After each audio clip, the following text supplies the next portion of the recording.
On June 28th, Overwatch's game director Aaron Keller put out a director's take talking about the state of the tank role in Overwatch primarily, and then followed it up with a tweet saying, "My last post spurred a lot of talk around 6v6. We recognize that this is an important topic for many people, including us, and would like to jump into the conversation to share our POV. Look for more on this in the next director's take or possibly dev update." So now, suddenly, this isn't just a nebulous topic that's bubbling below the surface. It feels like Blizzard is genuinely going to acknowledge discourse that's been Take going on it basically as ever since the a announcement of the sign. changeover to 5v5 years ago at this point. And look, I've seen a lot of arguments about this on both sides of the debate, because even though I'm basically only an Overwatch content creator in theory at this point, I have been keeping up with this one a fair bit. And in a rare instance of me being a bit of a centrist, I think that both sides They do may have or some may kind of not valid points here. evade. It is Balancing the a tank role for volley 5v5 in knock. particular has pretty obviously not been working out, with the most recent patch seeming to affirm more than anything to the general player base I'm that actually Blizzard's starting kind of W. lost the plot here. But 6v6 also did Okay. have a litany of issues that Sounds wouldn't good. magically disappear after a couple years of 5v5. I do think you can make a compelling argument for both Give sides you here, the and I don't banners. think there's an objectively Danke, correct danke. argument, and I'll go into that a little bit more later, I guess. However, I do think that this is a debate that's colored more by nostalgia than anything else. Overwatch is nearly a decade old at this point, and as someone who's been playing since day one of Overwatch 1, it's a little crazy to me. Sorry to remember the old disappoint days you, of this Jeff. game I'm and not think that using there are people Coven. making like fan cams I like on this skin. TikTok in I the like early that skin seasons of the too. game.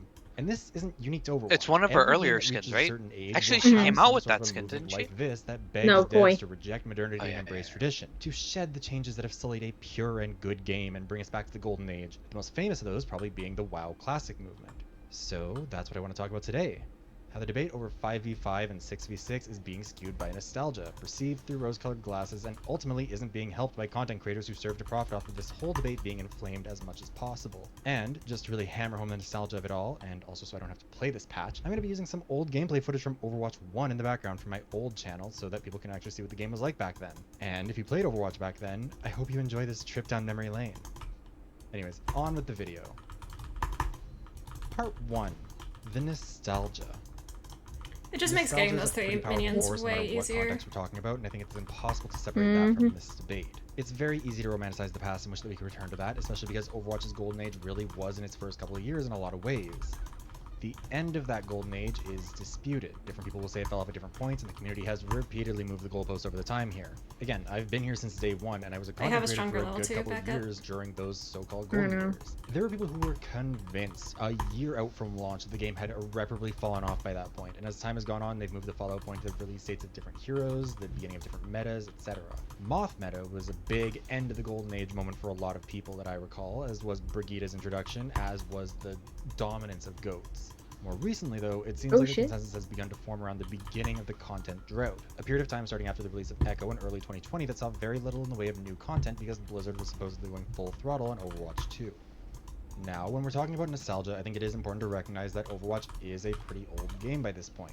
Like, I was 18, or about to turn 18 when the game came out, and I'm now 26. When I bought Overwatch 1, I was just about to graduate high school, I was about to start my gap year, and I had just been accepted into university. Things were going pretty good for me, and I had a lot to look forward to. Also, just kinda in general, in hindsight, it seems pretty clear that 2016 and 2017 were some pretty major turnover years with a lot of massive changes to the status quo, especially in a lot of the places where Overwatch was big. You know, politically, 2016 saw the victory of Brexit in the UK, the elections of people like Trump in America and Duterte in the Philippines, as well as impeachments in both Brazil of President Rousseff and South Korea of President Park. As an Albertan, the changeover kind of already began in 2015 when we watched a 44-year political dynasty collapse out of nowhere in favor of the Alberta NDP, the first left-of-center government since at least 1935, followed by a federal election at the end of the year that saw Justin Trudeau's Liberals unseat Stephen Harper's Conservatives after that nearly Lulu a skin decade of is power. Lulu For a needs lot of some people, it love. felt like that sort of Okay, she a little 2015, scary. 2017 period was either the beginning of a period of serious chaos or the last years of normal before it all went to shit, depending on where you're at, because even if you were on the side that was getting what you wanted politically, everyone was just suddenly extremely hostile.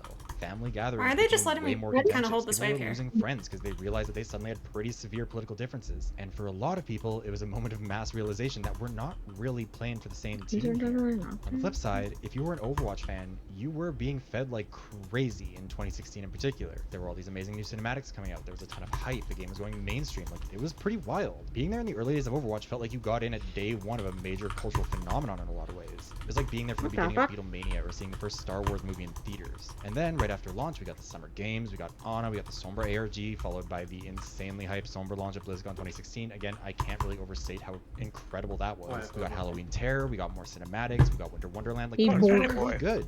There was the announcement of the Overwatch League and the Path to Pro as well, which felt like Overwatch not only had the cultural pull as a casual game, but as a serious esports scene to new heights, especially in like the mainstream of things. Doing all right. And then, over time, things faded.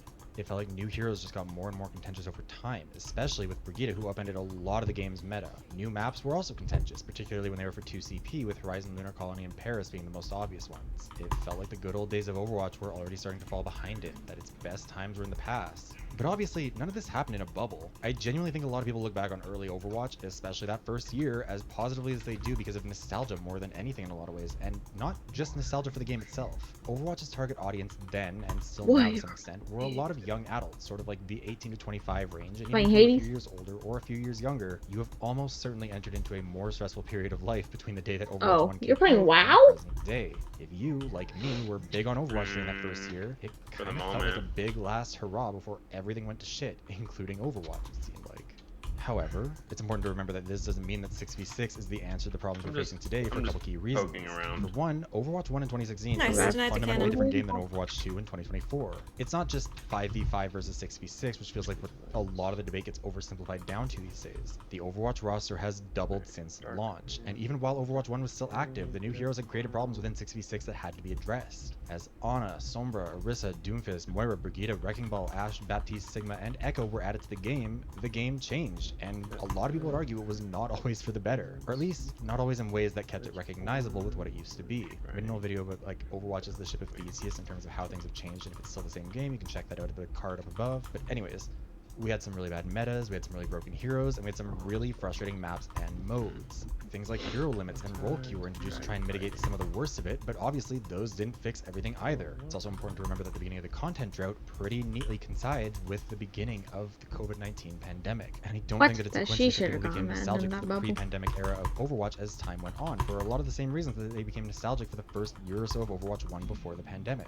Everything sucks. Oh, is Johnny Boy playing a more divisive, everything is getting worse, and then Overwatch 2 came out right as the pandemic was coming to an end. It felt like we could go back to normal. And it wasn't a cultural phenomenon.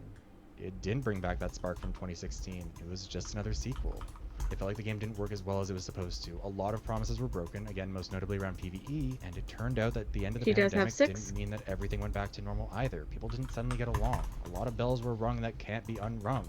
Not everyone's going to agree on when Overwatch was the best in terms of balance, but I think people were enjoying the game and enjoying life more in the past. Recessions and political instability and social chaos have coincided with Overwatch aging as a game and its player base aging into the world more. People wish that they were able to like Overwatch more, and they were having more fun playing Overwatch back in 2016 during the early days of Overwatch 1 and then pre-pandemic than they have been during the time of Overwatch 2 for a variety of reasons relating to the game as well as just life as a whole. So it's understandable that they want to change something. I haven't touched WoW in like over 2 months. And like I said, people had the elements back during Overwatch 1 too. One of the bigger pushes in the Reject Modernity and Rage Tradition camp was an end to either hero limits or role queue as a whole. However, people didn't really get as on board with that. The memory of you've been playing the Elden. Too fresh, and even if there was a lot of nostalgia for the golden era, I don't think people could really agree on what made that era. I don't know. I go through phases, and right now I have a craving. It was like really bad to just like when it comes to Overwatch have something to log into every night or like a few times a week, that does legitimately affect how it plays pretty significantly. I don't know. I'm just like look, a lot of people have good arguments like rating I am not saying that they don't, but I am saying that I think a lot of people in the Diablo argument aren't really reckoning with how the nostalgia is their perspective on this. Going back to 6v6 doesn't mean that we magically Diablo to me was the most like boring game I've ever played. I don't see the appeal at all. Heroes would have meant going back to like the pre-Trump era or whatever. I know a lot of people that feel but it's not like it's just nostalgia. I played with my ex last year and we were like leveling together and we were like we were questing and like doing our thing and like we got almost to the end almost to like max level and I'm with her one day and she's on the couch, I'm on the computer and I turn to her, I'm like, hey, more importantly, you don't have just to gonna throw this out there, like there are I'm really bored right now, and she's immediately like, oh my god, I'm so glad you said something, I'm so fucking bored. I was like, yeah, okay, cool, like I'm not tripping, like we're both bored out of our minds. It's a very repetitive would be a good step towards turning us to that. grindy game. It's important to remember that but it's not really for everybody. People look back nostalgically on the past, but even beyond that, I did not enjoy it. That sucked. Think about how we talk about music.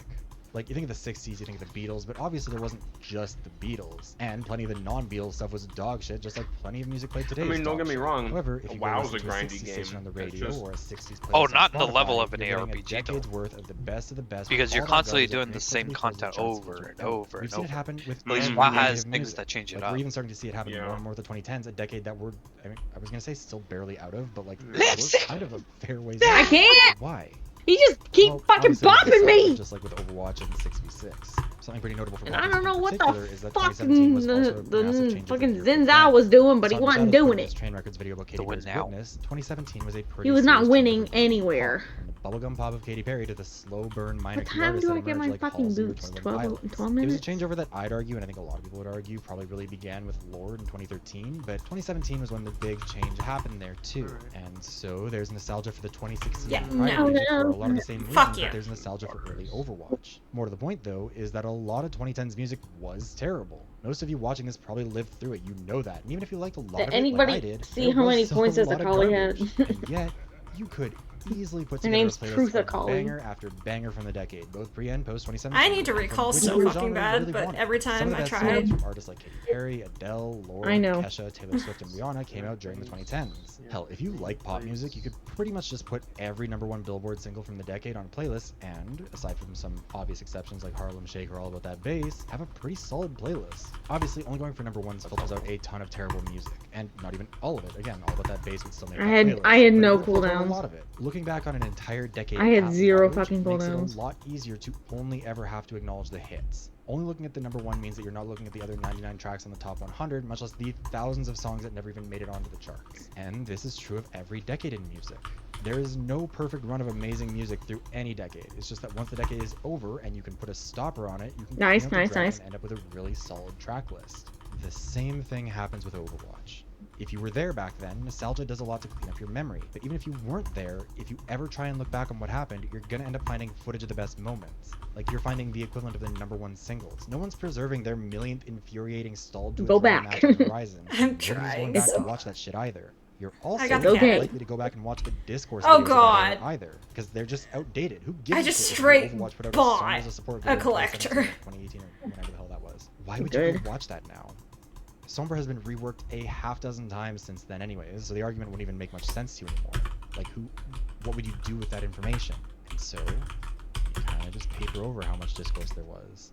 If you're ever trying to learn about past Overwatch, you're either trying to learn about it from patch notes and wikis where you don't get the context of what it was actually like to experience, or you're going through old videos and VODs from the era to see what the gameplay was like without realizing just how curated that is. People don't save their worst games, they save their highlights. Like, if you've been paying attention to the background footage, this is Overwatch 1 footage too. Like I said, this is from my original channel, background 2017, 2018, and I was, recording, editing, uploading these games, and I was only really picking the ones that I was proud of, the ones where I felt like if I put it on my channel, I wasn't embarrassing myself. So of course, these are going to be the games that make it look good, especially from my personal perspective, or at least decently. Look, I was never that good at Overwatch. Look, let's not pretend that that's why any of us are here. It also kind of doesn't help that a lot of the big names of Overwatch back in the day fell away from I the will game win the over Ward time, War. and the people who stuck around are the ones who were able to keep finding success here, meaning their experience with the game is buoyed either by competitive successes, personal successes, or the way that it makes you like a game more when it pays your bills. Like, I speak from experience here. I like Inescapable a lot more now that it's paid my mortgage for the last few months, and I'd probably like Overwatch a lot more too if I could, pay bills with this game. Anyways, the point is that all of this creates the perfect conditions to look at the game with rose-colored glasses. She go ahead. It had a lot of flaws throughout its lifetime that would still affect Overwatch if we ever went back to 6v6. As much as Overwatch TikTok wants to pretend that the era of Jeff Kaplan was truly the time to be playing this game, they kind of are ignoring the fact that people did not like a lot of what Jeff Kaplan did when the game was being run by him. There were a lot of poor decisions made during that period. Dan Olsen's video on the push for WoW Classic is really insightful into how this kind of nostalgia plays out for a game's community, particularly when they start to get their way. One of the points that he brings up is that over the course of a game's lifetime, there are a lot of little changes that happen that you've just gotten used to and you don't even think about. And it's worth remembering how true that is of Overwatch. I mean, for one, there's the big stuff. We don't have 2CP anymore, and I don't think people really remember how Driving by the bussy. People were begging for Sam, pretty much in WoW, there's a class called Death Knight, and one of his abilities is called Death Grip. It's Also, literally it's obvious that we Scorpion. have more heroes now, but it's really just hard to grasp how much things have changed because of that. And so how much the busted original in 21 have PvP. changed since It's then hilarious. too. There are entire playstyles right now that just straight up did not exist back then, either because the heroes that enabled them didn't exist, or because the heroes that enabled them hadn't been balanced for it yet. Crucially, people were also just way worse at Overwatch back then. It was easier to be good. Right now, you can't play Overwatch without playing against at least some people who've likely been playing it for close to a decade. But back then, you used to be able to just rock up with Widowmaker and click on heads for hours because people would just walk in straight lines towards you with no AD spam or barriers or anything. Part of why 6v6 became There's so a control stagnant ward back right in here. the day wasn't because 6v6 was a worse format, but because people just had time to fully figure out how to play it. Back in 2016, everyone was new, which made it feel easier to get into and made it feel more fun. There wasn't as much of a meta for the casual players. People were just sort of enjoying themselves and playing the game. But over time, that changed. It became harder for new casual players to get into it because the casual players who've been there since day one had just learned more about the game and were way better at it, knowing that you can't really overcome without also investing a lot of hours into it. Plus, people were just excited about Overwatch back then. They were willing to let a lot of shit slide. There were new cinematics coming out constantly, the cosmetics felt new and exciting, and we hadn't all We're about to done get loot collapsed boxes on. yet, and we didn't know about all the horrifying shit going on behind the scenes at Blizzard. Like, for some people, I think it's hard to imagine Blizzard as a company that, like, everyone really was willing to give the benefit of the doubt to, but, like, back then they were. That was the era of, like, it'll be out when it's ready type of mentality from Blizzard, where Overwatch was meant to be, like, this big game changer, and it felt like it was going to be. It felt like they were really committed to that. As a result, people were willing to kind of let that shit slide. And again, time has just passed. People remember, or at least know of, mass res in theory, but even if you did experience it, it's been close to a decade since you last experienced it. Your memory is overwhelmed by Valkyrie era Mercy and the frustrations or joys that you attach to that, and mass res just fades into the background. Nobody wants that back, but that was part of 6v6 too, at least in the early days. People hate what Kiriko's done to the game, and I can understand some of their arguments, but when they use her impact as part of the argument She that got makes it sleigh kick ride? into the old days, like, I really feel like they don't remember how much damage Brigitte did to the health of the game. Or at least it's become softer in their memories because they're, again, aging and looking back at the past with rose-colored glasses. And to be clear, I'm not saying that you're bad or a dumb person if you do have rose-colored glasses. That's human. That's how we are. However, I do think it's important to acknowledge that this doesn't exist in an individualized, isolated bubble. There's someone putting a finger on the scale here. The fuck? Or, to be more accurate, a whole bunch of people putting a whole bunch of fingers on it. Part 3. The Influencers. One of the reasons why I don't make exclusively Overwatch content like I used to, especially now, is because there's only so much you can say about a single game. I've maintained a mostly bi-weekly release schedule for the last 21-ish months of my life, meaning that I've made about 52 video essays depending on which ones you include. 37 or so of those videos have been about Overwatch directly, and I remember telling people back in 2023 when I did the debut as a VTuber that part of the reason why I was making you do less damage to Overwatch topics was because I could tell I was starting to run out of things to say about Overwatch. And I wanted to expand my range both to avoid burnout and to avoid having to scrape the bottom of the barrel for content Take my ideas. tower, take your And life! remember, I'm only doing one video every 2 weeks, and I was still starting to run out of ideas. Some of these content creators have weekly release schedules, or even release content multiple times a week. Some of them are even putting out daily content, and I pretty strongly believe that daily content that isn't just like pure gameplay stuff is a sacrifice of all quality in favor of pure quantity. Nobody has 20 minutes worth of things to say every single day about the same topic. They just don't. Regardless, there are a lot of people who exclusively make Overwatch content. No freaking way that just love happened. Overwatch that much, or because every time they try and step away from it, their audience doesn't follow. And again, trust me, I know how that feels. Last year, I put out a few non-Overwatch videos. Jeff mains a Death Knight. Redshift and about Blood Death Knight. Kind of feel out what the vibe was. And I've never until April of this played year, one, the so video came on out my free trial right now. Video, all three of them sat at the very bottom in terms of performance on my channel. Even now, those other two videos are you testing DPS right now, or have been joined I by mean, the videos bro, I I literally Stars, Fusion Frenzy, and made a brand new character. While the Overwatch videos still typically just perform better. If you're looking for a leveling build, I'd recommend Frosty. Great outcomes for a lot of these creators. That I think that's what I am right now is Frost. Incentive 1. I'm making a living off of my content, meaning that I am incentivized to make whatever content will get enough engagement to make a steady income. Yeah, it auto put me in a Frost. YouTube prioritizes channels with consistent, frequent uploads, meaning that I am incentivized to make whatever content I can produce. If you wanted to make quickly. a new character and like fuck around, I'd be way more likely to engage with a video if the subject is something that they are angry about, and I'm taking their side, meaning that I am incentivized to make content that will rile up the audience and place me firmly on their side in a conflict. If a conflict does not exist, then I am incentivized to invent one to take their side in. Incentive 4.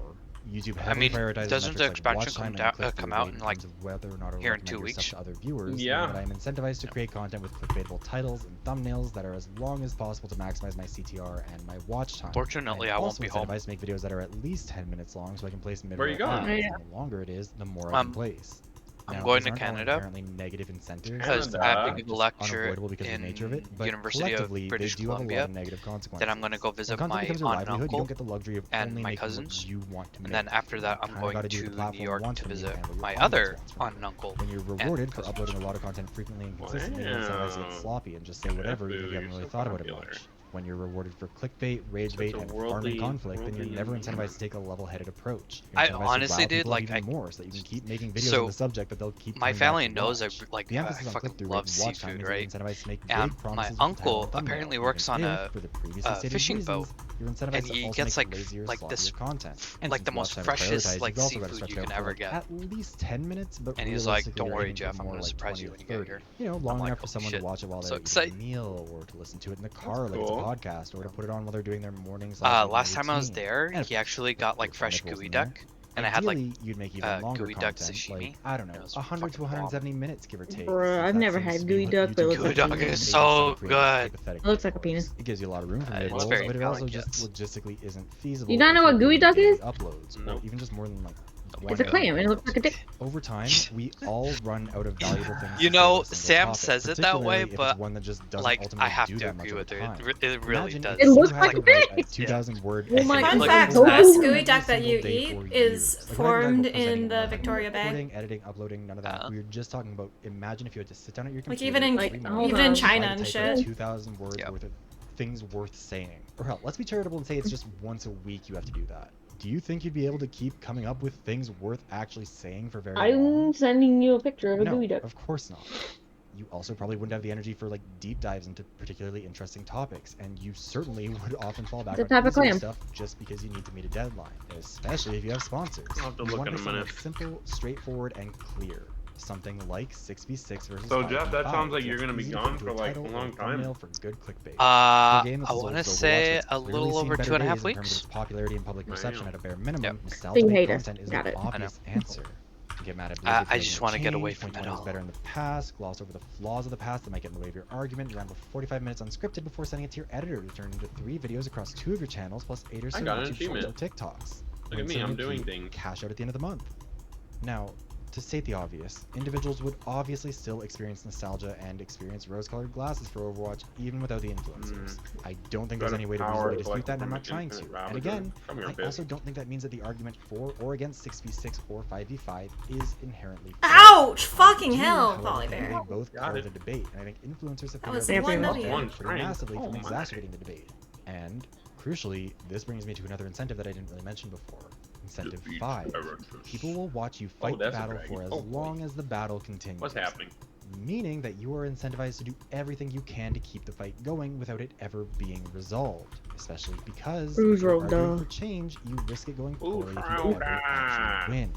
This is an incentive that exists anywhere where you can pick sides and fight. Danny Boy, if you're really looking for like the raidiness of WoW, being the law of the land, but like you don't have all the time in the world, you should just check out On the flip side, there are also a lot of people who looked at the Republicans and thought, I know what yeah, Mythic they Pluses opposed Roe v. Wade and I support it. Yeah, but like you should check out the Mystic Mythic Plus rotation for this season right now. But then Republican appointed justices overturned Roe v. Wade, and suddenly it's no longer just theoretical. What I'm kind of craving at the moment is like because they didn't actually log on What's for like more, maybe a an lot of hour or people who two did support in the evenings suddenly just don't really have as much of a clear reason do Honestly, like just a keep it Mythic on. Dungeon, they got what and they then like wanted. on the fight has weekends ended, and maybe, it's going to stay depending, ended because like the Supreme like Court do like a supermajority 10-man conservatives. or something why great. keep burning money on a fight you've already won? On the flip side, you have something like Obergefell v. Hodge. That's what I'm kind of thinking and craving right now. There were a lot You're of gonna people have to find mobilized to a legalize it nationally guild in for states, that, as they to had be done in honest. Canada a decade Yeah, earlier and I in know. many other countries before and since. But once the decision was handed down, But there's also LFG. LFG. I mean, it's not great, but LFG is a poor You mean raid? You mean Raid Finder? Part of the reason why Yeah, so that much of thing. gay rights Yeah, culture in the 2000s and 2010s revolved around marriage was because gay marriage is something that's easy to I'm gonna tell you this right It's a now, simple concept, you can it be has simple a fucking name, nutless it's monkey very and easy for everyone to understand what we're talking Oh, about. I know. And I be know. able It's a to joke. of same-sex marriage It's a is joke, one I know. that can be concrete. rallying people around the rights of same-sex couples in adoption procedures, or rights around things like medical visitations or inheritance, or more nuanced issues like ending discrimination on the basis of gender and sexuality, and playing around. Like services, housing, and hate speech is just harder. People got more fragmented. Cis queer men and women who are otherwise privileged in terms of race, class, ability, etc. to kind of split away a bit more from the more marginalized parts of the community. Bear's kind of funny, honey. Once they got what they wanted. Not sure what he was trying to do. Gay marriage is a first step, but that didn't guarantee that everyone would give a shit about taking the next step after that. Same he lived that long. He should have just went for the damn tower. United behind Republicans before that was overturned, but for a variety of reasons, a lot of that base fragmented and isn't as unified after it. Bringing it back to 5v5 versus 6v6, most influencers, smart ones anyways, are mostly hoping that we never actually go back to 6v6.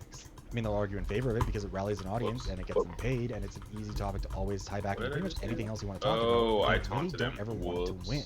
They'll pull on your nostalgia, they'll give you the rose-colored glasses, and they'll whip you up into a frenzy about it. Still gonna eat his ass.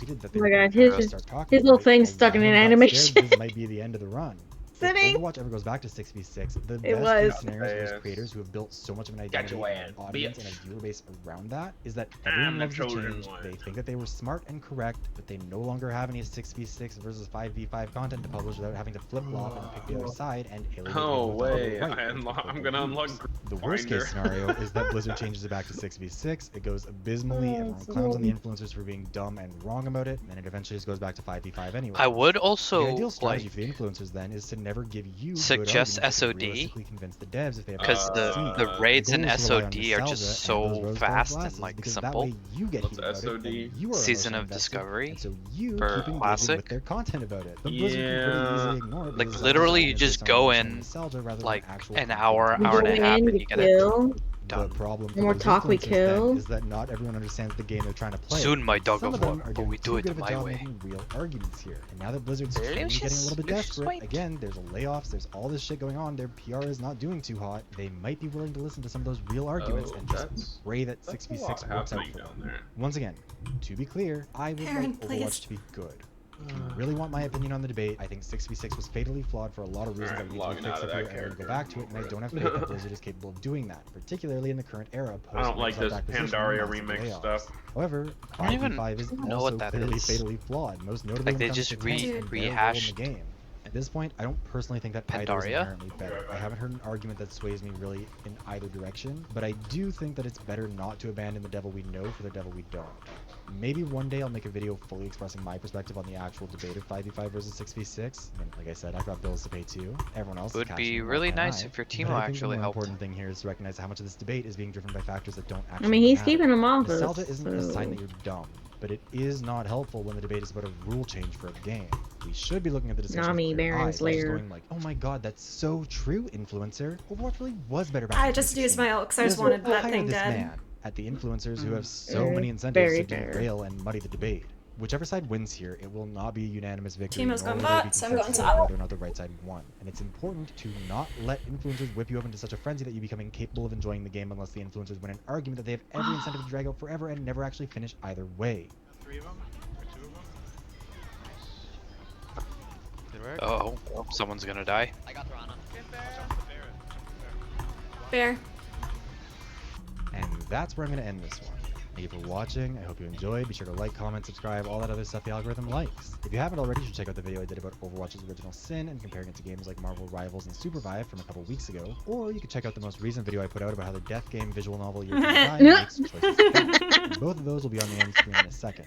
The members have chosen time loops, roguelikes, and how genres blend as the next video topic, so that'll be coming out in a couple weeks. Each month, my channel members pick one video topic for me to make, and if you'd like to join them to choose next month's video, you can become a member for $5 a month by clicking the join button below. The poll is going to start on August 1st, and the topics will be: what is Overwatch supposed to be?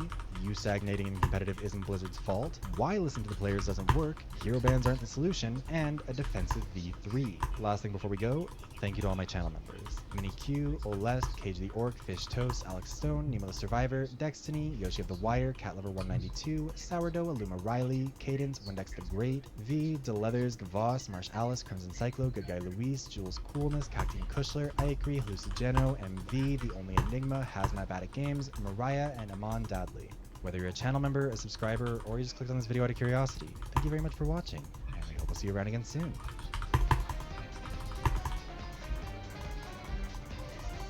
Okay, but how do you buy a pillowcase for it? What? Some crazy funky pillow. I want a crazy funky pillow. No. 5 rules to fix Overwatch Meow, 2. bye. 18 minutes long? Wait, that's me. That's either a great thing or a bad thing. I like how the Xin Zhao is basically just listening to my calls. Jesus. Overwatch 2's balance is muddled and increasingly unproductive. Wait, what? So what do I mean by that? Holy Jesus. Where you go, I go. Well, the focus of this video is to spark a conversation. Now we get bot and towers. to augment the balance philosophy There's no we as fucking players point in pushing use to mid. discuss Overwatch. The player base of Overwatch is vast, variable, and volatile, ranging from middle-aged fathers to teenage esports prodigies strapped to gaming toilets. I already like the direction that this is going. As such, to facilitate a productive dialogue, I want to present a framework for how we as players approach crafting balanced concepts and suggestions. They're following Teemo, so we should be fine to keep pushing. Fun, but where that fun comes from, Oh, teleport. Just the back perspective off. of every player deserves to be heard. My goal is to supply the tools of constructive criticism. I don't want to say no, because like the right answer is to say yes. Everyone's perspective matters. There's a lot of people in this world that don't have something to say. They just want to say something. The key is not to weigh them all the same. For example, a lot of people talk about top-down balance philosophy, which I agree with. Shit, he didn't get out. Right? Like there needs to be the idea that people at the highest level, that is the top that a character can be It's played, better 1 than don't have 3. things break. Yeah. But at the But low Dragon's end, up. that doesn't mean like people should. Yeah. Like, there was a problem in Ghosts, right, where people weren't dying. Like characters literally couldn't die, and then like gold players would have 3.5-minute fights where they just stand there and nobody dies.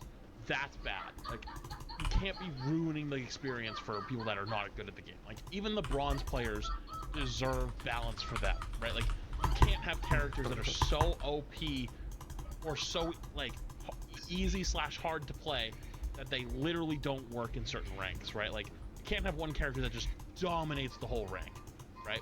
A good example, Old Bastion, right? Old Bastion was kind of like that. So eventually everyone kind of decided that Bastion was like really bad for the game and kind of sent him off to the farm, which is why all the bronze players hated Bastion, but they could still play with or against Bastion. But anything above like Plat, like you never played it. It was like a cheese strap, pirate ship. It was a very, very, very, very niche, like you pull it out last second. Like in top 500 GM, like let's say you lost the fight versus the Bastion, you instantly swap to the counters. Like you pulled out the Diva, you pulled out the Ryan/Winston, you pulled out the Tracer, you pulled out the. Let's go. His ass, right? Like you were going for one. Fucking kited the shit out of those guys. Good job, Sam.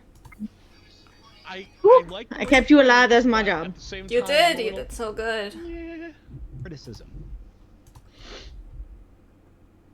But I hit like a fucking truck. Yeah, you do.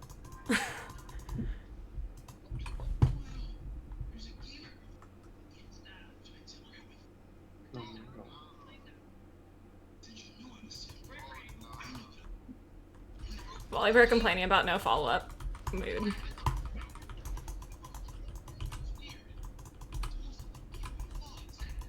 I accidentally hit that. I meant to. There's a Lulu.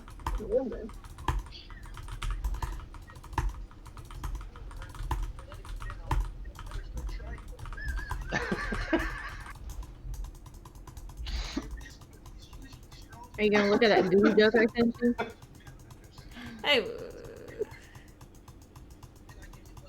Let's get that tower.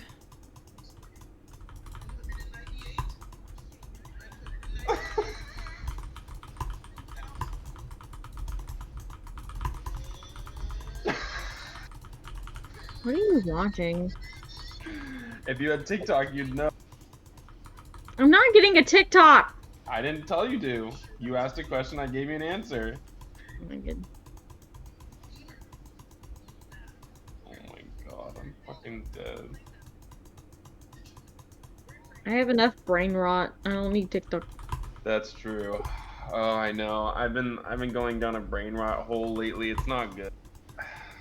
It's not good. The world is going kind of cuckoo, and it makes me really sad.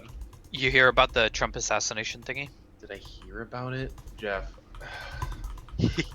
I was on Reddit when the first post of it was thrown on the front page. I knew about it before the news knew about it.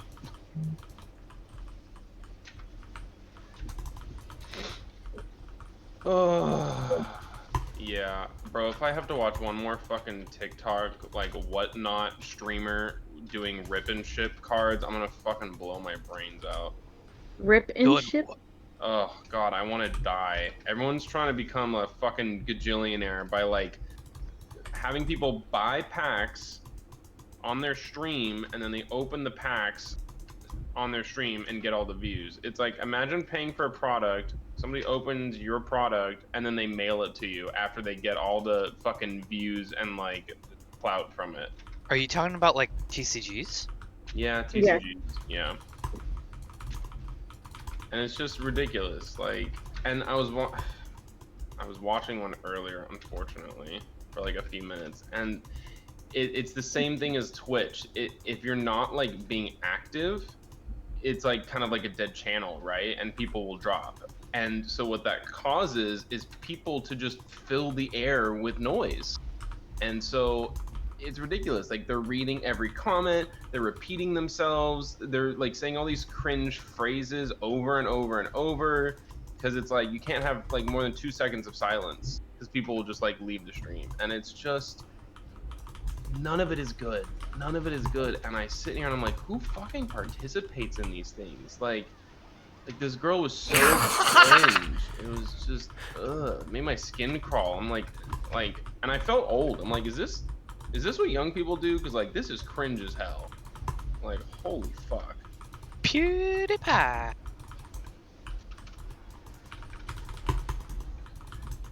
Fucking pillar in space. Where am I? Where the fuck is this? Once I got a few items, I just started hitting like a goddamn truck.